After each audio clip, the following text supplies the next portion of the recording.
নমস্কার, আমার আরেকটি চ্যানেলে তোমাদের সকলকে ওয়েলকাম। আর আমাদের যথারীতি সকালটা যে চা দিয়ে তো শুরু, সকলেই জানো। আর দেখো এই প্রজাপতিটাকে সুন্দর, মথটা কি সুন্দর আমার সঙ্গে চলে এলো। আর এটা রাতের ভিডিও, আমার বোনের বাড়ি থেকে এসেছিল বিরিয়ানি। আর এটা হলো নেক্সট ডে, মানে পরের দিন আমার বাপের বাড়ির ভিডিও। সকালবেলায় ছাদে গেছিলাম আম পাড়তে, আর সব আমগুলো পেড়ে নিয়ে চলে এসেছি ছোট ছোট। কেন বলতে হবে আমের টক আর টক ডাল। আর এইদিকে দেখো আম ঠামগুলো একটু কেটে নিচ্ছে, কেননা সুমিত্রাদির জানো তো অনেকটা দেরি হয় গো আসতে। আর আমার আম কাটা হয়ে গেছে, আর মায়ের বসানোর দেরি নেই। দেখো কেমন চঞ্চলতা আজকে, আসলে আমাকে টপকে যাচ্ছে রান্নাঘরে রান্না করতে। আসলে বলছে তুই তো বাড়িতে করে আসিস, আবার এখানেও এসে খাটাখাটনি করি, তাই মায়ের কষ্ট হয়। আর একটা কথায় আছে না যে লাভে লোহা বয়, আর বিনা লাভে তুলোও বয় না, সেই দশা আমার ভাইয়ের। দেখো জঙ্গল পরিষ্কার করতে গেছে, যে তাহলে মা 300-350 টাকা দেবে। আর এইদিকে কি বলতো, সুমিত্রাদি সব কাজ করছে আর ওর বক্তৃতা দিচ্ছে। এত বকে না বন্ধুরা, আমি না ভয়ে ওকে মানে কোনো কথাই বলি না, এত বকতে পারে। আর একটা লঙ্কার চারা পেলাম, সেটা একটু লাগিয়ে চলে এলাম। আর এটা আবার চা খাইনি জানো তো, ওইদিকে বাগান থেকে ঘুরে এসে মনে পড়েছে চা খাইনি, আর গরমে ইচ্ছেও করে না। তা আবার চা খেলাম। মা আবার কাপড় ছেড়ে চলে এলো, মাকে বললাম একদম কাপড়টা না ছেড়ে স্নানটা করে চলে আসতে পারতে। আর এইদিকে দেখো আমাদের কাটাকুটি আবার শুরু হয়ে গেছে, কিছুটা কমপ্লিট করে আবার কিছুটা আমিও সকালে ড্রেস চেঞ্জ করে নিলাম, কেন ঘামে মানে এত ঘামছি না, ওটার পরে থাকতে ইচ্ছে করছে না। আর মা বলে দিচ্ছে কি কি রান্না হবে, খানিকটা মা তো চাটনিটা বসিয়েই দিল। এইটা আবার পরের দিনের সকাল বন্ধুরা। কেন বলো তো, একসঙ্গে অত ভিডিও করা হয়ে ওঠেনি। আর আমাদের মহারাজ রাজপুত্র উঠেছেন, উনি চা করে নিচ্ছেন।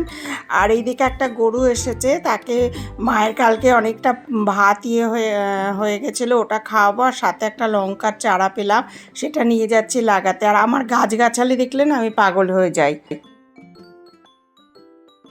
রাজপুত্র চা করেছেন, দুধ চা। আর এতটা চা পাতা দুধ দেয় জানো বন্ধুরা, সেই চা পাতাটা জানলা দিয়ে ফেলে।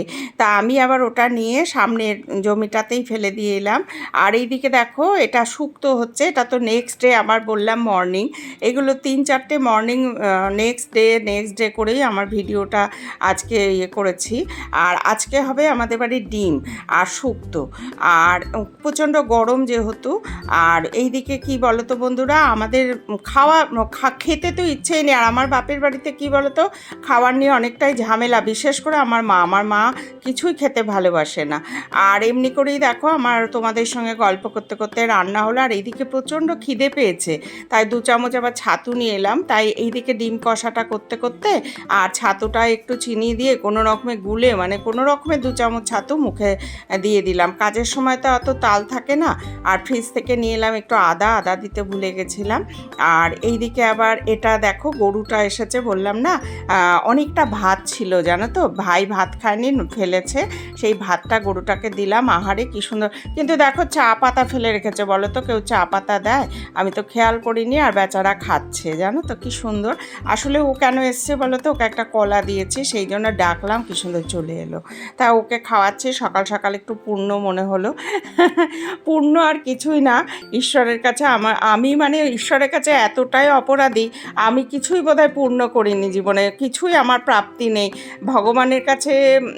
যে আমার কোনো কিছুই আমার কপালে ভালো জিনিস নেই। হ্যাঁ, ঈশ্বরের কাছে একটা জিনিস ভালো পেয়েছে, আমার বাবার মতন বাবা, আমার মা, ব্যাস এই দুজনেই। আর আমার বোনও খুব ভালো, নো ডাউট। আর আমার আত্মীয় স্বজন রিলেটিভসরা, তাদেরও তুলনা হয় না, এরাই আমার কপালে সব থেকে ভালো। আর সাথে আমার মা, বাবা, বোন। আমি ভাইয়ের কথা বলবো না, ভাইয়ের কোনো ভালো মন্দ আজ পর্যন্ত আমি দেখিনি। যাই হোক বন্ধুরা, এটা আবার আরেক দিন মর্নিং। দেখো আমি একটু বাজারেও গেছিলাম, আর একদম ঝগড়ুটে মাসিদের মতন চুল উঁচু করে বেঁধে নিয়েছি, এতটাই গরম। সব সময় তো চুল তো মানে ভিজেই থাকছে, তোমরা তো জানোই। তা মা মেয়ে বসে গেছি দুজনে মিলে কাজ করতে। আবার একটু বাজারেও গেছিলাম, তাই জন্য একটু শাক নিয়ে এসেছি। শাক খুব ভালোবাসি, মা খুব একটা ভালোবাসে না, আমি আর ভাই খাই। আর সুমিত্রাদি খুব দেরিতে আসে, তাই জন্য যতটা পারছি কাজ কেটে কুটে এগিয়ে রাখার চেষ্টা করছি। আর ওনাকে দিলাম আজকে একটু রুটি করার জন্য বললাম, তাই আটা মেখে দিচ্ছে সুমিত্রা দি। আটা মেখে রুটিটা বেলে দেবে আর আমি ভেজে নেব। আর কি বলো তো বন্ধুরা, যেহেতু তরকারিটা আমি কেটে নিয়েছি, আমি বললাম রুটি মাখো, তাই রুটিটা মেখে দিচ্ছে, সাথে আমি ভেজেও নেব। আর এদিকে দেখো ঘ্যাট তরকারি বসিয়েছি, তরকারিটা খুব সুন্দর হয়েছিল। আর আমি তোমাদের একটু ভিডিওতে দেখাচ্ছি সেলফি তুলে, আর কি দেখাবো এই গরমের মধ্যে, যেটা সত্যি কথা। আর খুব খিদে পেয়ে গেছিলো, তাই খাবারও নিয়ে নিয়েছি। আর এই দেখো আমার পোষ্য চলে এসেছে, আমি আসলে যে কি খুশি জানো তো, আমাকে পুরো ওর মাই ভাব। দেখো ওর সামনে আমি ক্যামেরাটা ধরেছি না, শুধু ক্যামেরাটায় বাড়ি দিচ্ছে। আর ওদের খুব কষ্ট হয়, দেখো এতটা গরম পড়েছে না। আর একটু আমার মা না একটু ঘরেও ঢুকতে দেয় না গো, একটা কোণে যে একটু পাখার হাওয়া খাবে সেটা না। আর এখন তো মর্নিং, তোমাদের তো বললাম। গুড মর্নিং বন্ধুরা, তোমরা কে কেমন আছো? আবার আরেকটা ভিডিও শুরু করছি এখন থেকে, তাই জন্য একটু জানিয়ে দিলাম। আর মনটা আজকে খুব খারাপ, বিষণ্ণতায় ভরা একটা সকাল। আজকে আমার খুব মন খারাপ, খুবই মন খারাপ। আমার বান্ধবীর হাজব্যান্ড মারা গেছে, আমারই বয়সী জানো তো। আমার একটু আগে ওর বিয়ে হয়েছে, ওই জন্য ওর ছেলে মেয়েরা একটু বড়। আমার তো অনেক দিন পরে ছেলে মেয়ে, মানে অনেক দিনের ছোট ওর ছেলে মেয়ের থেকে। আর এইদিকে দেখো আম তুলে নিয়ে চলে এলাম ছাদ থেকে, পাটা ব্যথা। আর মা বললো কটা আম নিয়ে আসতে, আবার নিয়ে আসলাম। আর এই যে বললাম না বান্ধবীর বাড়ি যাচ্ছি সকালে আজকে, ওই জন্য একটু তাড়াতাড়ি করে, এই শুনলাম তো, তাই আমি তাড়াতাড়ি করে রেডি হয়ে বান্ধবীর বাড়ি চলে এলাম। আর ক্যামেরা ধরতে পারবো না বাড়ির সামনে, এই সব জিনিস কি দেখানো যায়? কালকেই মারা গেছে হাজব্যান্ড ওর সন্ধ্যে 6টায়। তা আজকে সকালে খবর পেয়ে এই যে ছুটছি ওর বাড়ি।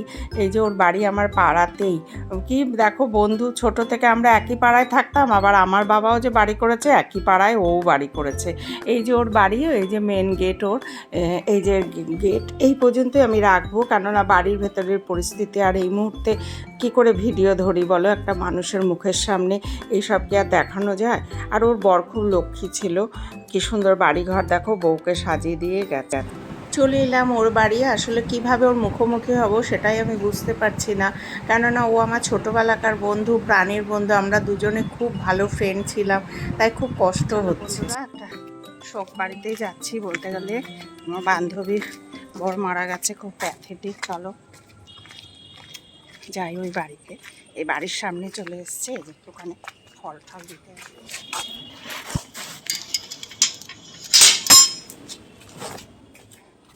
এরপরে আর ভিডিওটা কন্টিনিউ করা হয়নি, এটা নেক্সট ডে মর্নিং। গাছগুলোতে একটু জল দেবো, কালকে যে সব লঙ্কা গাছগুলো লাগিয়েছিলাম। আর এইদিকে বন্ধুরা আজকে ভিডিওটা আর বাড়াবো না, মনটা খুব বিষণ্ণতায় ভরা আজকে, তাই আর বাড়াতে ভালোও লাগছে না। তোমরা ভালো থেকো, সুস্থ থেকো, সাবধানে থেকো এই গরমে। আর যদি ভালো লেগে থাকে কোথাও একটা সাবস্ক্রাইব করে দিও নতুন বন্ধু হলে। আর অবশ্যই একটা লাইক কমেন্ট শেয়ার করতে ভুলবে না। আর সাথে অবশ্যই আমার পাশে থাকবে, এটা আশা রাখি। আর তোমরা না থাকলে তো বারবারই বলি যে আমি এগোতে পারবো না, সত্যি এগোতে পারছি না, একটা জায়গায় যেন দাঁড়িয়ে গেছি, স্তব্ধ হয়ে গেছে যেন আমার ভিডিওটা। আবারও বলছি সাবস্ক্রাইব করে দিও প্লিজ, সাথে থেকো, পাশে থেকো। আর একটা কমেন্ট করতে ভুলো না। নতুন বন্ধুদের অসংখ্য ধন্যবাদ যারা আমার পাশে আছো এখনও। Thank you.